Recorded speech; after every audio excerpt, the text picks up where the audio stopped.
Well, the state of New York has announced it will be suing Facebook, alleging breach of antitrust rules. In a lawsuit filed by the New York Attorney General, there are claims the social networking giant illegally acquired competitors in a predatory manner and cut services to smaller threats.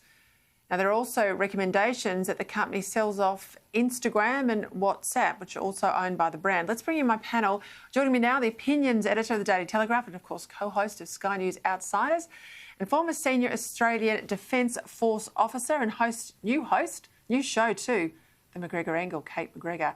James, I'll start with you if I can.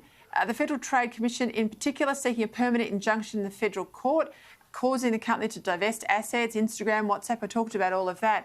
This could effectively break up Facebook as we know it. A good thing?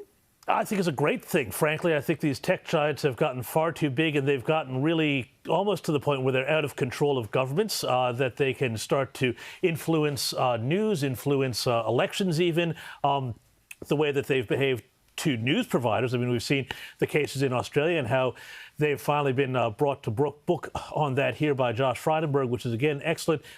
There's a lot of parallels to this with how the phone company in the United States was broken up 30 or 40 years ago in my youth in the United States.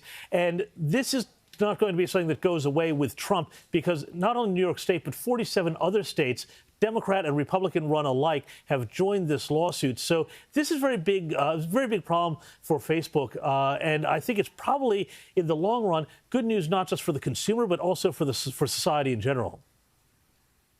Antitrust for Australians is a bit like the ACCC, Catherine, and I guess the issue we have is for so long the internet's been an ungoverned space, and these companies have got bigger and bigger, and they've wiped out everybody else, and they've completely disrupted the world as we know it. But their reach, it goes into business, it goes into sort of military, espionage, the whole kit and caboodle, and the power they have is quite extraordinary.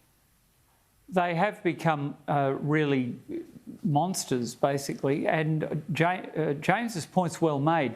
Antitrust legislation, a bit like racketeering, RICO legislation in the United States, really it has teeth.